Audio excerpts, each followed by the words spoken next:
Hello dear students, अस्सलाम वालेकुम। Welcome to the study guiders. आज हम सॉल्व करेंगे एक्सरसाइज 2.4, लेकिन उससे पहले हम ये लॉज ऑफ एक्सपोनेंट या जिनको हम लॉज ऑफ इंडिसेस भी कहते हैं, इनको हम देखेंगे। इन्हीं लॉज का इस्तेमाल होगा इस एक्सरसाइज में। देखें स्टूडेंट्स, अगर कोई दो सेम बेसिस मल्टीप्लाई हो रही हों तो मल्टीप्लाइंग बेसिस के जो एक्सपोनेंट्स हैं वो ऐड कर दिए जाते हैं। जैसे कि अगर हमारे पास यहाँ पे एक्स स्क्वेयर हो और वो मल्टीप्लाई हो रहा हो एक्स क्यूब के साथ, तो हम उसको एक्स की 2+3 यानी कि हम उसको एक्स की 5 लिख सकते हैं। ठीक है, तो इसी लॉ को यहाँ पे एक्सप्लेन किया गया है कि a की पावर m डॉट a की n is equal to a की m प्लस n। ठीक है, तो जिस तरह से मल्टीप्लाइंग बेसिस के एक्सपोनेंट ऐड किए जाते हैं, इसी तरह से जो डिवाइडिंग बेसिस होती हैं उनके एक्सपोनेंट सब्ट्रैक्ट किए जाते हैं, जो कि यहाँ इस लॉ में एक्सप्लेन किए गए हैं। यानी अगर हमारे पास x cube divided by x square हो तो हम इसको क्या करेंगे, एक्स की 3 माइनस 2 यानी ये हो जाएगा एक्स की 1 जी। तो इसके साथ ही इस लॉ को भी देखिए, इसमें ये बताया जा रहा है कि a की अगर नेगेटिव n हो और उसको हम फ्रैक्शन में नीचे ले जाएं तो वो a की पॉजिटिव n हो जाती है। ठीक है, ये वही बात है कि जैसे अगर हमारे पास यहाँ पे लिखा हुआ हो ना x की पावर 2, तो हम इसको अगर बटे के नीचे लेके जाएं, फ्रैक्शन में नीचे लेके जाएं, तो ये x की -2 लिखा जा सकता है।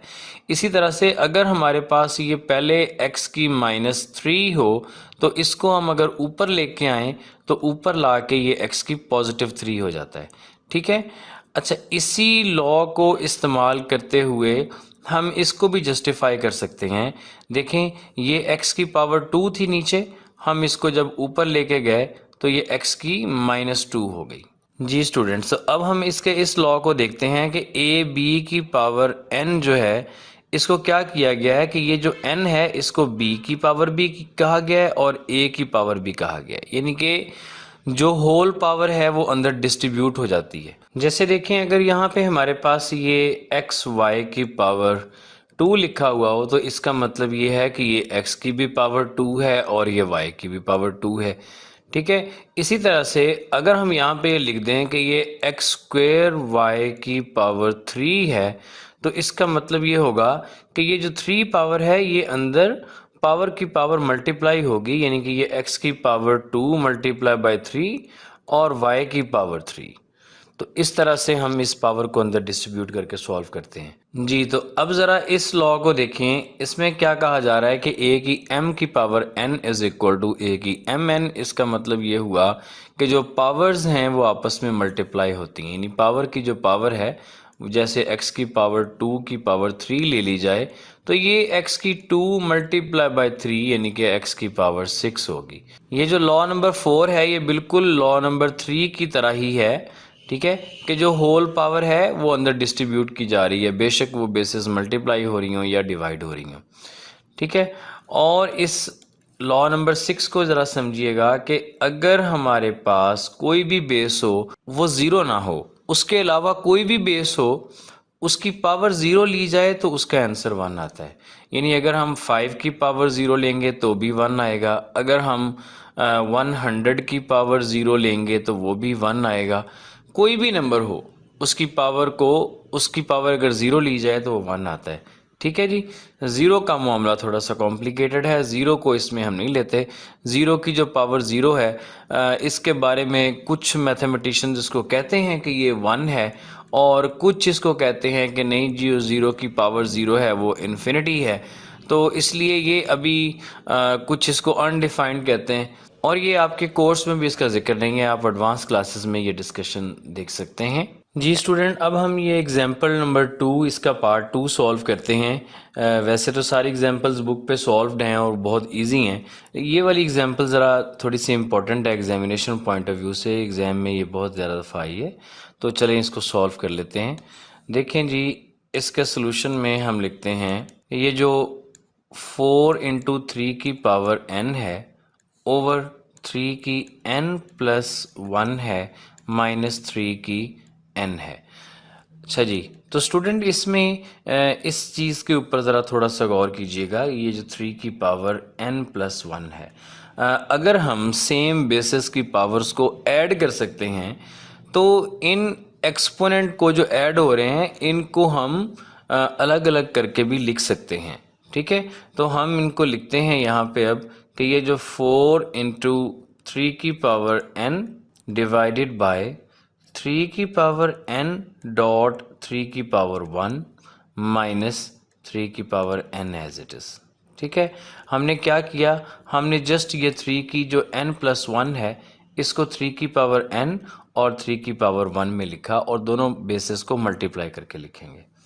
ठीक है, अब देखिएगा स्टूडेंट, हम जो यहाँ से 3 की पावर n है ये वाली, इसको हम और ये दोनों जो है ना वो कॉमन है डिनोमिनेटर में, हम इनको कॉमन ले सकते हैं और इनको हम लिखेंगे 4 इंटू 3 की पावर n डिवाइडेड बाय 3 की पावर n को कॉमन लिया, बाकी 3 की पावर 1 यानी कि 3 रह गया और माइनस यहाँ से 1 बच गया।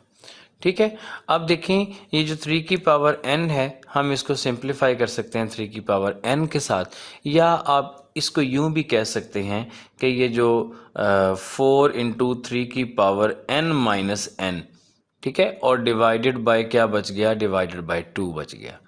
ठीक है, या आप सिंप्लीफाई कर लें या आप ये स्टेप कर लें, यहाँ से भी ये देखेंगे n माइनस n 0 हो के इसने 1 नहीं हो जाना है और ऊपर जस्ट 4 रह जाना है और नीचे 2 रह जाना है।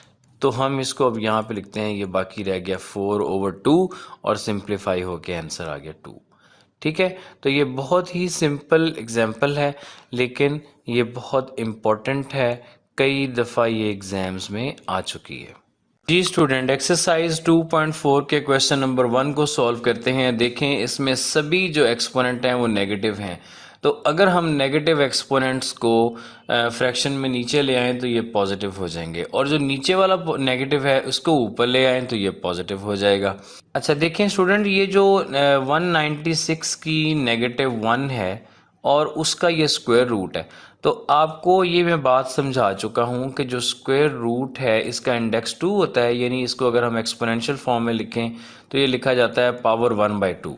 अब चूंकि इसकी पावर एक नेगेटिव भी है अंदर, तो ये नेगेटिव पावर जो है पावर की पावर से मल्टीप्लाई होगी, तो ये एक्चुअली हमारे पास ये पावर -1/2 है। अब जब हम इसको ऊपर लेके जाएंगे तो ये पॉजिटिव 1/2 हो जाएगी। ठीक है, तो इसको हम लिखते हैं ये 196 की पावर 1/2, और जो ये 243 की -2/3 है इसको जब हम नीचे लिखेंगे तो ये 243 की पावर 2/3 हो जाएगा, और जो 32 है 32 की पावर भी 1/5 हो जाएगी। ठीक है, अब हम इनकी थोड़ी सी प्राइम फैक्टराइजेशन करते हैं जी। तो इसकी प्राइम फैक्टराइजेशन के वक्त हम इसको 2 पे डिवाइड कर सकते हैं, तो 298 ज़ार 196, फिर 2 पे डिवाइड करें तो 249 ज़ार 98, फिर इसको 7 पे डिवाइड करें 7 7 ज़ार, और फिर इसको 7 पे डिवाइड करें तो ये 7 1 ज़ार। इसका मतलब है कि 196 को हम लिख सकते हैं 2 × 2 × 7 × 7। ठीक है जी, या इसको हम 2 का स्क्वायर × 7 का स्क्वायर भी लिख सकते हैं। तो इसको हम लिखते हैं यहाँ पे, ये इक्वल हो गई 2 का स्क्वायर × 7 का स्क्वायर और इसकी होल पावर 1/2। और अगर हम डिनोमिनेटर में देखें तो यहाँ हमारे पास 243 मौजूद है, तो 243 को भी इसी तरह से हम फैक्टराइज कर लेते हैं। तो देखेंगे 3 पे डिवाइड हो सकता है तो 381 ज़ार, फिर ये 3 पे डिवाइड होगा तो 327 ज़ार, फिर ये 3 पे डिवाइड होगा 39 ज़ार, और फिर ये 3 ज़ार, एंड देन फाइनली 1 ज़ार। इसका मतलब है कि ये 3 रिपीट हो रहा है। देखें जी 1 2 3 4 5 टाइम्स, तो ये 3 की पावर 5 मल्टीप्लाई बाय 2/3 है, और इसके बाद यहाँ पे ये हमारे पास है 32, तो 32 की अगर आप इसी तरह से फैक्टराइजेशन करेंगे तो ये 2 की पावर 5 आ जाएगा। 2 की पावर 5 मल्टीप्लाई बाय 1/5। देखें बच्चों, अब जो है क्या होगा कि ये जो 5 है ये इसके 5 से तो हो जाएगा कैंसिल आउट, बाकियों को हम अभी देख लेते हैं। जो ऊपर एक्सप्रेशन मौजूद है इसमें देखें ये 2 की पावर 2, इसके साथ भी 1/2 मल्टीप्लाई होगा और मल्टीप्लाई बाय जो 7 की 2 है इसके साथ भी 1/2 मल्टीप्लाई होगा। और अब अगर नीचे देखें तो ये हमारे पास मौजूद है 3 की पावर 5 2s are 10/3, 3 की पावर 10/3 और मल्टीप्लाई बाय 2 की पावर 1। अब देखिए, अब यहाँ से ये जो 2 है ये 1/2 के साथ कैंसिल होकर 2 की 1 बच जाएगा। इसी तरह से ये वाली जो पावर्स हैं ये भी एक दूसरे के साथ कैंसिल हो जाएंगी और 7 की 1 रह जाएगा। लेकिन इसको देखिए ज़रा, इसको आपने अब ज़रा थोड़ा गौर से देखना है। इसमें यही एक बुनियादी चीज़ है जहाँ से स्टूडेंट्स गलती करते हैं। तो जो 3 की पावर 10/3 है इसको हम लिख सकते हैं 3 की 9/3 प्लस 1/3। और जिस वक्त हम इसको प्लस में लिख सकते हैं तो हम इनको अलग अलग बेस में भी कर सकते हैं, यानी कि 3 की पावर 9/3 डॉट 3 की पावर 1/3। तो हम यही कर रहे हैं। अब देखें ऊपर रह गया ये 2 की पावर 1 मल्टीप्लाई बाय 7 की पावर 1 और नीचे ये 3 की पावर 9/3 डॉट 3 की पावर 1/3 डॉट 2 की पावर 1। अब यहाँ से जो 2 की पावर 1 है वो 2 की पावर 1 के साथ कैंसल आउट हो जाएगी, ठीक है। और ये जो 3 की 9/3 है ये बन जाएगा सिंप्लीफाई होके 3, यानी ये 3 की पावर 3 और ऊपर 7 की 1 बचा है, ठीक है। देखें स्टूडेंट, अब ऊपर जो है वो 7 की 1 बच गया जो कि 7 है और नीचे जो है देखें ये 3 की पावर जो 3 बचा है ये 27 और जो 3 की 1/3 है इसको हम लिख सकते हैं 3rd रूट ऑफ 3 या क्यूब रूट ऑफ 3। तो यही इसका आंसर है जी स्टूडेंट। तो सॉल्व करते हैं इसका पार्ट नंबर 2।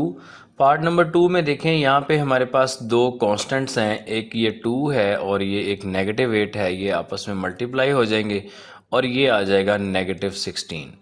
अब यहाँ पे x इधर भी है और इधर भी है, सेम पावर के जो एक्सपोनेंट्स हैं हम इन एक्सपोनेंट को करेंगे ऐड, ये बन जाएगा x की 5 - 3 और इसी तरह से जो y और y हैं इनके जो एक्सपोनेंट है ये बन जाएंगे -4 + 2 और ये सिंप्लीफाई होके हमारे पास बच जाएगा -16 x की पावर 2 और y की -4 + 2 -2।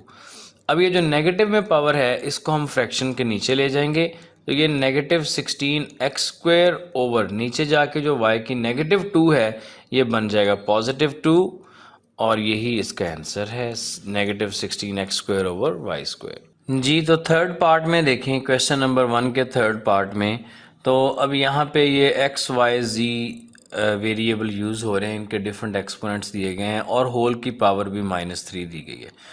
तो इसको हम या तो पहले अंदर वालों को हम सिंप्लीफाई कर लें, उसके बाद -3 जो बाहर वाला है उसको मल्टीप्लाई कर लें या पहले उसको मल्टीप्लाई कर लें, जैसे मर्जी इसको सॉल्व किया जा सकता है।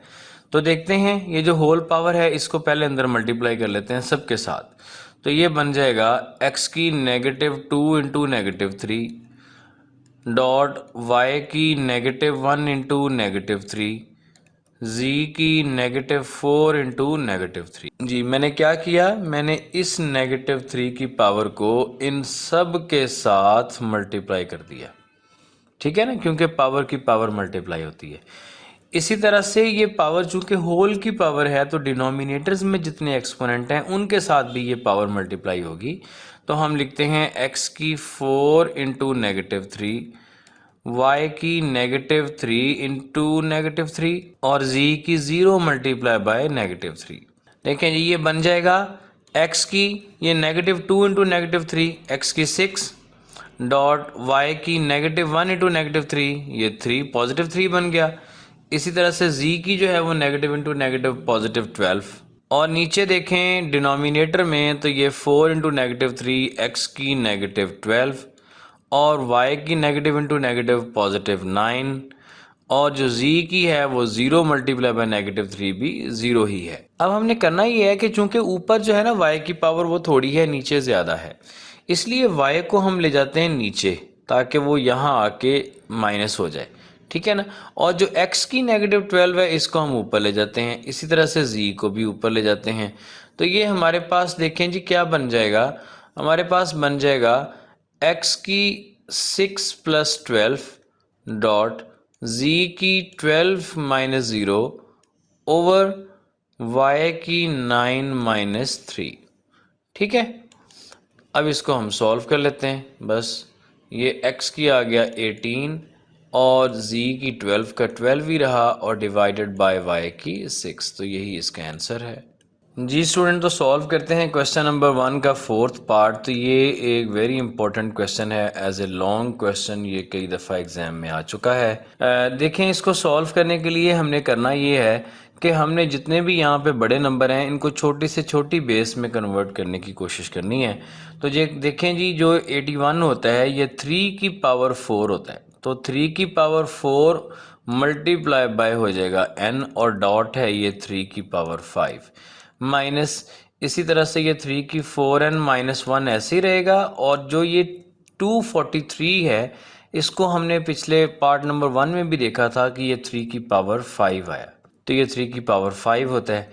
इसी तरह से ये 9 को देखें तो ये 3 की पावर 2 और इसकी पावर अब ये 2n मल्टीप्लाई बाय 3 की power 3।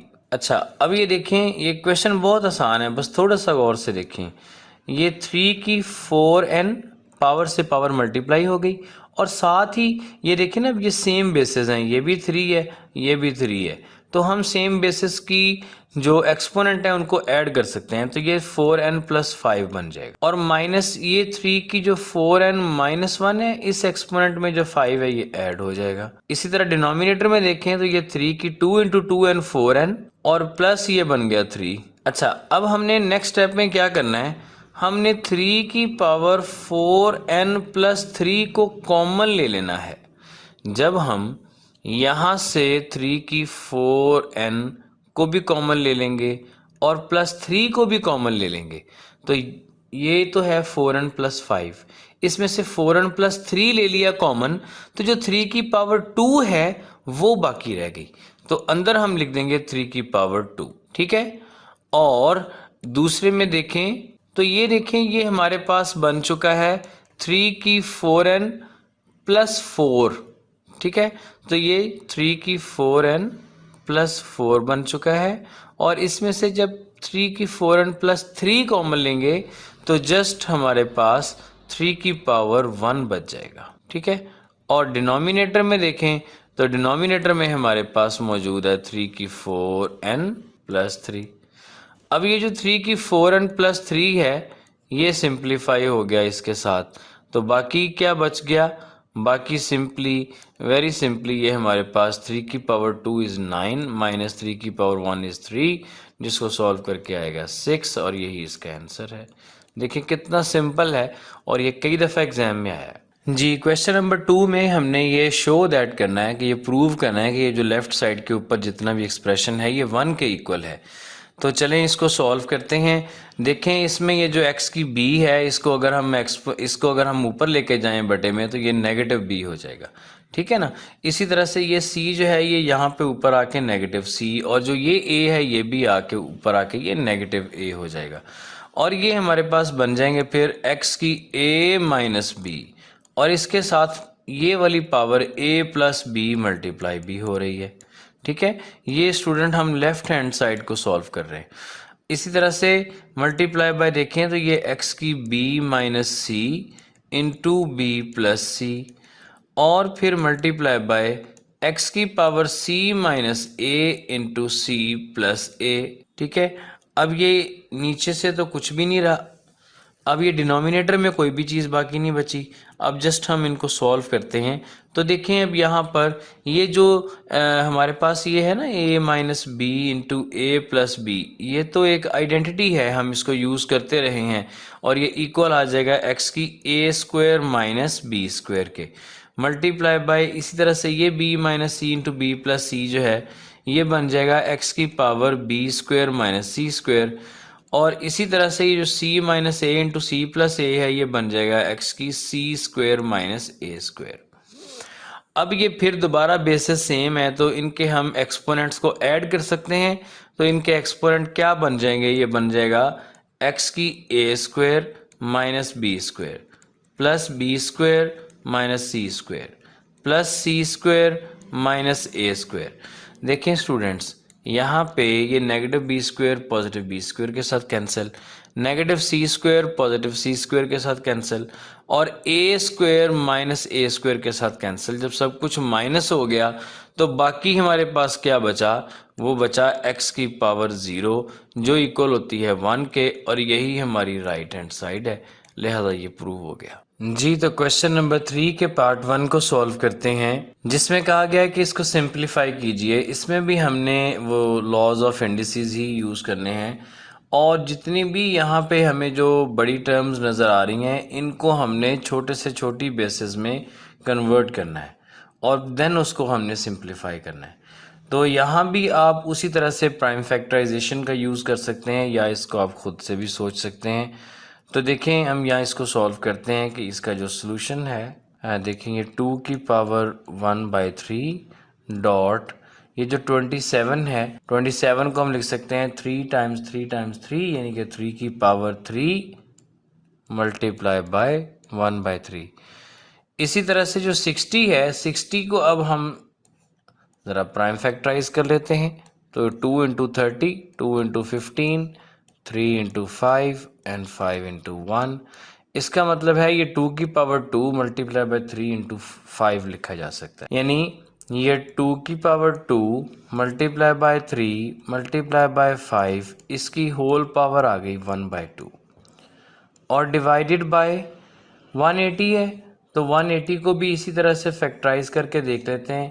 2 90s are, 2 45s are and 3 15s are, और फिर 3 5s are and 5 1s are, यानी ये 2 की भी पावर 2 है। ये देखेंगे 2 की 2, ये 2 जो है वो 2 टाइम्स है, तो ये 2 की पावर भी 2 मल्टीप्लाई बाय ये 3 की पावर भी 2 और मल्टीप्लाई बाय 5, इसकी पावर आ गई 1/। नेक्स्ट 4 है जी, 4 को हम लिखते हैं 2 की पावर 2 और इसकी होल पावर है -1/3। अब उसके बाद ये 9 है, 9 को हम लिखते हैं 3 की पावर 2 और इसकी पावर आ गई 1/4। अब इन पावर्स को सिंप्लीफाई करते हैं।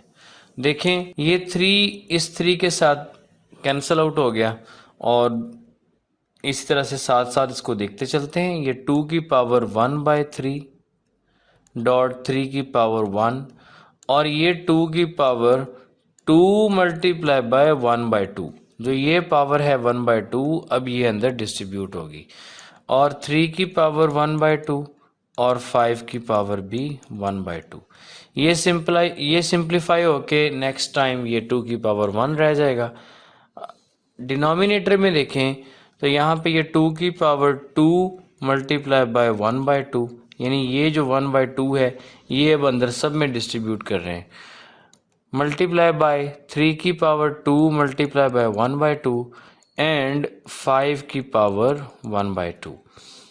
और ये जो 2 है नेक्स्ट 2 की पावर, ये जो 2 है ये मल्टीप्लाई हो जाएगा इस पावर के साथ, तो ये बन जाएगा 2 की -2/3 एंड 3 की पावर 2 मल्टीप्लाई बाय 1/4। अब देखें जी ये पावर भी सिंप्लीफाई हो जाएगी, ये भी सिंप्लीफाई हो जाएगी, कैंसिल आउट हो जाएगी, और ये 2 1s are and 2 2s are, ये 3 की 1/2 रह जाएगी। तो इसको अब हम लिखते हैं, देखेंगे 2 की 1/3 डॉट 3 की 1 डॉट 2 की 1 डॉट 3 की 1/2 डॉट 5 की 1/2 डिवाइडेड बाय 2 की 1 डॉट 3 की 1 डॉट 5 की 1/2 डॉट 2 की -2/3 डॉट 3 की 1/2। देखिए बच्चे, अब इस स्टेप को ज़रा गौर से देखिए। ये 3 की 1 के साथ कैंसिल आउट हो गया, 2 की 1 इस 2 की 1 के साथ कैंसिल आउट हो गया, ठीक है जी। इस तरह से ये 3 की 1/2 3 की 1/2 के साथ कैंसिल आउट हो गया, और 5 की 1/2 5 की 1/2 के साथ कैंसिल आउट हो गया, ठीक है जी। अब देखें हमारे पास क्या रह गया, हमारे पास जस्ट दो टर्म्स रह गई हैं, एक 2 की 1/3 है ऊपर और नीचे है 2 की -2/3। तो इस -2/3 को भी ऊपर ले आते हैं तो ये बन जाएगा 2 की 1/3 प्लस 2/3। तो ये क्या बन जाएगा 2 की पावर 3/3 यानी 2 की पावर 1 और आंसर आ गया इज इक्वल टू 2। जी स्टूडेंट्स, तो इसके पार्ट नंबर 2 को सॉल्व करते हैं जो कि एक बहुत ही इम्पोर्टेंट लॉन्ग क्वेश्चन है। देखें इसको कैसे सॉल्व करना है। इसको भी उसी तरह से स्मॉलर बेसिस में हमने कन्वर्ट करना है। तो ये जो 216 है ये 6 की पावर 3 होता है। ठीक है जी।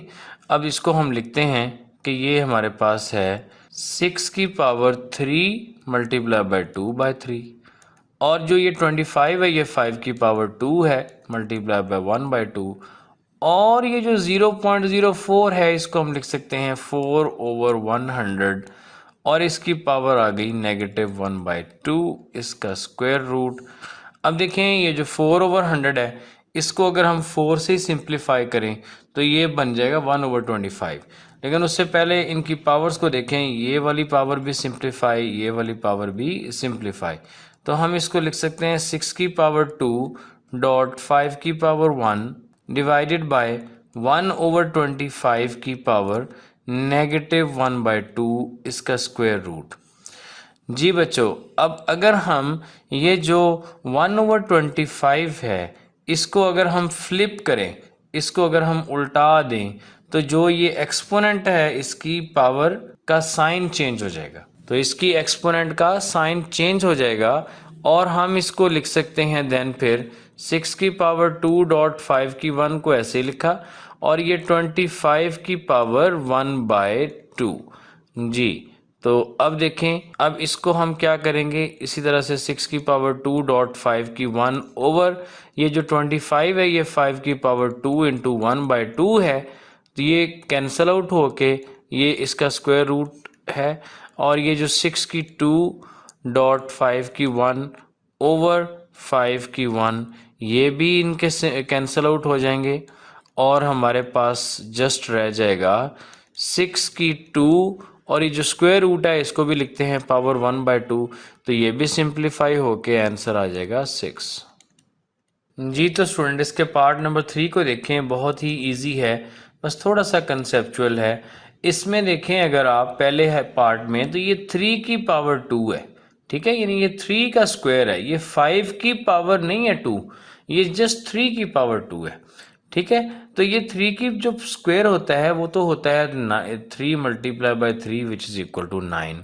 तो ये बन जाएगा 5 की पावर 9 डिवाइडेड बाय, यहाँ पे देखेंगे पावर की जो पावर है ये आपस में हो रही है मल्टीप्लाई, तो ये बन जाएगा 5 की 6। अब ये सेम बेसिस हैं जो डिवाइड हो रहे हैं, तो डिवाइडिंग बेस होते हैं उनके एक्सपोनेंट हम माइनस करते हैं। तो ये 5 की 9 माइनस 6 यानी ये 5 की पावर 3 ऐसे लिख दें, या इसको अगर फर्दर सॉल्व करना है तो ये 5 टाइम 5 इज इक्वल टू 125, ये इसका आंसर हो गया। इसी तरह से अगर आप इसके नेक्स्ट पार्ट को देखें, पार्ट नंबर 4 को, तो इसका पार्ट नंबर 4 भी बिल्कुल इसी तरह का ही है। उसमें है कि x क्यूब का square divided by x cube की 2। तो यानी ये भी बिल्कुल उसी तरह से लिखा जाएगा कि ये जो x की क्यूब की 2 है ये तो हमारे पास बन जाएगा x की पावर 3 मल्टीप्लाई बाय 2 x की 6 और डिवाइडेड बाय ये जो 3 की पावर 2 है ये बन जाएगी 3 स्क्वायर 9। अब ये भी सेम बेसिस है, इनके भी हमने क्या करने हैं, एक्सपोनेंट्स को सब्ट्रैक्ट करना है। ये 6 माइनस 9 यानी ये x की -3 हो जाएगी, इसको फ्रैक्शन में नीचे ले जाएं तो ये 1/x क्यूब आंसर। जी स्टूडेंट्स, तो ये थी आपकी एक्सरसाइज 2.4। अपना रखिएगा बहुत सा ख्याल, मिलते हैं नेक्स्ट वीडियो में। अल्लाह हाफिज़।